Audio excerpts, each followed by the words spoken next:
तो नमस्कार, मैं पंडित ब्रजेश चंद पाठक मनोकामना ज्योतिष चैनल पर बिल्कुल आकर्षक रुचिकर सब्जेक्ट लेकर आया हूं। आज आप मेष से मीन राशि वालों के लिए या किसी एक राशि के लिए नहीं, ये जो बात बताने जा रहा हूं वह सारे राशियों के ऊपर ये निर्भर करता है और आप देख सकते हैं उससे किसी एक राशि के बारे में नहीं है, सभी राशियों के बारे में है कि आपको किसी भी अच्छे गोचर का फल क्यों नहीं मिलता या किस स्थिति में आपको लाभान्वित कराता है, तरक्की कराता है, उन्नति कराता है, नौकरी दिलवाता है, उद्योग धंधा करवाता है, विदेश से इनकम करवाता है। ये कब होता है, किस स्थिति में होता है।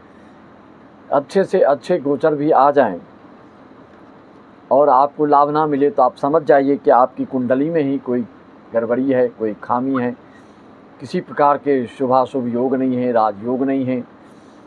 जन्म कुंडली में कोई विशेष राजयोग है, वैसे तो 32 प्रकार के राजयोग बताए गए हैं, लेकिन इतने राजयोग किसी एक ही कुंडली में संभव नहीं। आप YouTube में वीडियो देखते हैं और कहते हैं कि मेरे साथ तो यह बात लागू नहीं हो रही है महाराज, तो इसके लिए कारण आपको ढूंढना कहाँ चाहिए, उस पर ध्यान देना होगा आपको। क्योंकि आपकी कुंडली में जन्म कुंडली के समय अगर किसी प्रकार के राजयोग वगैरह नहीं दिए हैं, नहीं है, तो आपको इस गोचर का भी फल फिर नहीं मिलेगा। ज़िंदगी भर फिर संघर्ष करते रहते हैं और प्रतीक्षारत रहते हैं कि कब मेरा भाग्योदय होगा, और नहीं होता है। कई लोगों को आपने देखा होगा कि ज़िंदगी भर संघर्ष करते हुए ही उनकी ज़िंदगी निकल जाती है, जीवन पर्यंत ही कष्ट को झेलते रहते हैं। कोई ऐसा भी होता है कि जिसको आप लोग बोलते हैं कि भाग्य को लेके जन्म लिया है, जन्म लेने के बाद से ही उसको ऐश और आराम, ऐश्वर्य वैभव से परिपूर्ण लग्जरी कारी घोड़ा और किसी प्रकार की धन दौलत की कोई कमी नहीं होती। यह कब होता है, कैसे होता है? आप अपनी कुंडली देखना जानते हैं तो देखें, मैं आपको बता रहा हूँ। जिस तरह से बता रहा हूँ उसमें आप स्पष्ट रूप से समझ जाएंगे इसको, और दूसरे की कुंडली भी देख समझ जाएंगे कि यह साधारण व्यक्ति है कि बिल्कुल विश्व प्रसिद्ध व्यक्ति है, कि कितनी इसकी क्षमता है, योग्यता है, विद्युता है, और क्या क्या ये ज़िंदगी में कर सकता है, वो आप तुरंत समझ जाएंगे। भली बात मित्रों, इसको समझने के लिए कोई भी जब बिल्कुल तीव्रता से शीघ्रता से आगे बढ़ने लगता है तो समझ जाएं कि उसकी कुंडली में कोई न कोई विशेष राजयोग बना हुआ है। आपने सुना होगा कुंडली में पंच महापुरुष योग, जैसे सिंह राशि वालों के लिए अभी सप्तम भाव में कुंभ राशि में शनि बैठे हैं सस योग बना करके। उसी तरह से केंद्र में कहीं भी नौवीं राशि या 12वीं राशि में गुरु बैठे तो हंस योग बन जाता है। शुक्र मंगल अपनी अपनी राशि में बैठे तो मालव्य रुचक योग बनते हैं। इस तरह से आप जानते हैं कि इस तरह के 5, बुध अपनी राशि में बैठ जाए तो भद्र योग बनते हैं, गुरु बैठ जाए अपनी राशि में तो हंस योग बनते हैं। इस तरह से पंच महापुरुष योग बताए गए हैं। या तो ये योग होना चाहिए आपकी कुंडली में, या गज केसरी योग अच्छी राशि में गुरु चंद्र की युति केंद्र में हो या त्रिकोण में हो तो ये गज केसरी योग होता है। ऐसा जातक भी अपार धन संपत्ति को प्राप्त करने वाला होता है। विमल राजयोग होता है, हर्ष राजयोग होता है, विपरीत राजयोग होता है, नीच भंग राजयोग होता है, केंद्र त्रिकोण राजयोग होता है, राशि परिवर्तन राजयोग होता है, लग्नेश पंचमेश के युति से राजयोग होता है, नवमेश दशमेश से युति राजयोग होता है, एकादश लग्नेश की राशि परिवर्तन से महाधनी राजयोग होता है। और अंत में मैं बताऊंगा महाभाग्यवान राजयोग। महाभाग्य राजयोग क्या होता है? बिल्कुल सरल से सरल सूत्र है। थोड़ा सा भी ध्यान देकर आप इस वीडियो को सुनते हैं तो आप अपनी कुंडली को देखकर समझ सकते हैं कि आपका कब क्या राजयोग आने वाला है। या तो खराब दशा, ग्रहों की दशा चलते रहता है तो राजयोग का फल नहीं मिल पाता है। जहाँ वो उस योग का दशा अंतरदशा आते ही आपके जीवन में उछाल आ जाता है, उन्नति की ओर आप बढ़ चलते हैं, और देखते ही देखते रंक से राजा और राजा से रंक भी हो जाते हैं। अगर शुभाशुभ योग के दुष्प्रभाव सुप्रभाव में लोग कहाँ से कहाँ तक आगे बढ़ जाते हैं और कहाँ से कहाँ तक पतन भी हो जाता है, इसको ध्यान रखना है आपको। कि सरल राजयोग जैसे कि षष्ठम अष्टम द्वादश भाव के स्वामी रिपु भाव, मृत्यु भाव और व्यय भाव के स्वामी एक दूसरे के क्षेत्र में बैठ जाएं, षष्ठम अष्टम में बैठ जाए, अष्टम द्वादश में बैठ जाए, या द्वादश षष्ठम में बैठ जाए, या षष्ठम अष्टम में अष्टम षष्ठम में बैठ जाए, इस तरह के जब ग्रह बैठते हैं तो यह विमल राजयोग होता है, हर्ष राजयोग होता है। अगर विपरीत राजयोग भी होता है, जैसे कि आपके नीच भंग राजयोग भी होता है। आप जानते हैं अपने देश के प्रधानमंत्री जो है माननीय श्री प्रधानमंत्री नरेंद्र जी जो हैं, उनकी कुंडली में लग्न में ही नीच भंग राजयोग बना हुआ है।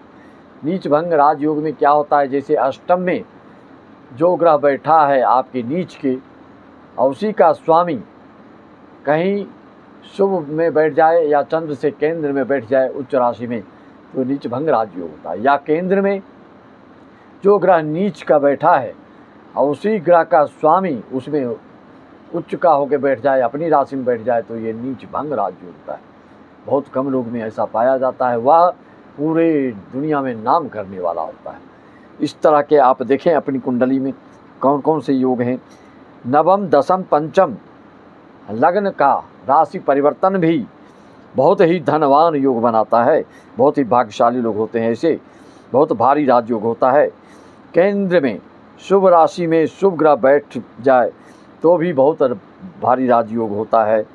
पंचमेश और लग्नेश की युति भी लोग को धन ऐश्वर्य वैभव से परिपूर्ण कर देता है, जीवन पर्यंत धन ही धन कमाते रहता है। इसी तरह से आप कई लोग को देखते हैं जो बोलते हैं कि राजयोग लेकर जन्म हुआ है। कई लोगों को आपने देखा होगा कि जन्म से लेकर मृत्यु पर्यंत तक उत्तरोत्तर बढ़ते ही चले जाते हैं। पूर्व जन्म के इतने पुण्य प्रताप उनका रहता है कि इस जन्म में दुख और तकलीफ और गरीबी का नाम भी और उसको देख भी नहीं कभी पाते हैं। जीवन भर आनंद ही आनंद, परमानंद में डूबे रहते हैं धन के दृष्टिकोण से। लग्नेश और आयेश का राशि परिवर्तन भी बहुत, कई विद्यालय, हॉस्पिटल और बहुत बड़े बड़े घरों को बना करके बेचने वाले ऐसे लोग बनते हैं। उद्योग धंधा, कई कंपनियां इनके पास होती हैं जिसमें कि इफरात पैसा कमाते हैं। यह वीडियो हर राशि पर लागू होने वाली वीडियो है, ना कि एक राशि के लिए बता रहा हूँ। कोई भी किसी भी राशि को अपनी कुंडली को देखें, जिस योग को मैंने बताया कि आपको विपरीत राजयोग, विमल राजयोग, हर्ष राजयोग, नीच भंग राजयोग, नवमेश दशमेश युति राजयोग, गजकेसरी योग, पंच महापुरुष योग आदि आदि आपकी कुंडली में है कि नहीं। अगर देखना नहीं जानते हैं तो आप संपर्क करके दिखा सकते हैं और सारी जानकारियाँ 501 रुपये में आप प्राप्त कर सकते हैं। पहले की सालों पहले हमने 250, 300 इनका रखा था, अब यह 501, जबकि लोग हज़ारों रखे हैं फीस। 501 हम सबसे हमेशा कम ही रखते हैं। और संपूर्ण जीवन की जानकारी जहाँ लोग 5000, 7000 लेते हैं, वहाँ सिर्फ 1500 में सारी जानकारियाँ आपको प्राप्त होती है। आपके कहीं वंशजों का दोष, पूर्वजों का दोष, आपके घर में किसी स्त्रियों का दोष, किसी माता को दोष, स्त्री ऋण, पुत्र ऋण, भातृ ऋण आदि रहता है तो लोग को फिर बहुत जीवन में संघर्ष होता है। पितृ दोष, कालसर्प दोष, विषकंभ दोष, ये सब होने से आपको इस राजयोग का भी विशेष लाभ आप प्राप्त नहीं कर पाते हैं। और जब ये जो योग मैं बता रहा हूँ षष्ठम अष्टम में बैठा, अष्टम षष्ठम में, उसकी दशा अंतर दशा आए तो आप मिट्टी को छुएंगे सोना हो जाएगा। इतनी तरक्की, इतना उत्थान होता है ऐसे जातक का कि पूछिए मत। जो पैदल चलने वाले को हवाई जहाज़ में उड़ा देता है। इस तरह के ये सारे सब योग हैं। अगर कुंडली में ये इस तरह के कोई भी 1-2 योग आपके में हैं तो आप समझ जाइए कि निराश मत होइए कि आपके जीवन में वह पल, वह क्षण, वह समय अवश्य आएगा। उस दशा अंतर्दशा की आप प्रतीक्षा करें। किसी प्रकार के दोष हैं आपकी कुंडली में तो उसकी शांति के लिए आप हमसे संपर्क साध सकते हैं। वीडियो कॉलिंग के द्वारा संकल्प करा करके आपको भेज दिया जाता है वीडियो बना करके, और आप शांति कराते हैं तो आप जो भी पैसा भेजते हैं उसका स्क्रीनशॉट व्हाट्सएप भेज दिया करें, तो हम आपके बिना कॉल किए ही आपसे संपर्क साध करके उसका निराकरण करते हैं और आपको अपॉइंटमेंट का समय जो है, संपर्क साधने का समय, अपॉइंटमेंट का टाइम बता देते हैं। मित्रों, इस तरह से आप किसी भी प्रकार की हर राशि, किसी भी लग्न के हैं, आपकी कुंडली में क्या दोष है, क्या योग है, इसके जानने के लिए आप हमसे संपर्क साध सकते हैं। और सभी को इसी वाणी के साथ मैं अपनी वाणी को विराम देना चाहता हूं। सबको राम राम, जय श्री राम, ओम नमः शिवाय, हरि ओम तत्सत। इस वीडियो में सिर्फ राजयोग आदि के बारे में ही बताया गया है। महाभाग्य राजयोग, यह भी बहुत ही प्रचंड राजयोग है, जिसके में होता है वह इफरात धन दौलत और संपत्तिवान हो जाते हैं, बहुत भारी विश्व में नाम हो जाता है। इसके लिए क्या योग है, सूत्र एकदम सरल है, समझने के लिए आपको प्रयास करने की ज़रूरत नहीं, दिमाग लगाने की ज़रूरत नहीं है, सिर्फ ध्यान रखने की बात है जो बता रहा हूँ। अगर पुरुष स्त्री की कुंडलियों में थोड़ी सी भिन्नता है, अगर आप स्त्री वर्ग से हैं तो आप देखें, या आपका लग्न होना चाहिए सम राशि में 2, 4, 6, 8, 10, 12, और आपके सूर्य जो चंद्र जो हैं यह भी होना चाहिए सम ही राशि में। तो ऐसी स्त्रियां जो होती हैं बहुत ही भारी धनवान, उद्योगपति, बड़े घर की मालकिन होती है। इसको बोलते हैं महाभाग्य योग। पुरुष में क्या है, दोनों में अंतर हो जाता है। स्त्रियों में यह सम राशि के साथ रात का जन्म होना जरूरी है, तो फिर आपको महाधनी बनाने से कोई रोक नहीं सकता है। पुरुष वर्ग में ठीक इसका विपरीत है, इनका जन्म दिन का हो, मध्य का, दोपहर का हो, दिन का हो कम से कम, और आपका लग्न जो हो विषम राशि का हो। विषम राशि का तात्पर्य आप समझ गए हैं, और एक हो, 3 हो, 5 हो, 7 हो, 9 हो, 11 हो, इस तरह की विषम राशि के लग्न हैं आपके। और चंद्र सूर्य भी विषम राशि में है, और दिन का जन्म है, तो आप महाधनी बनेंगे, इसमें कोई दो मत नहीं।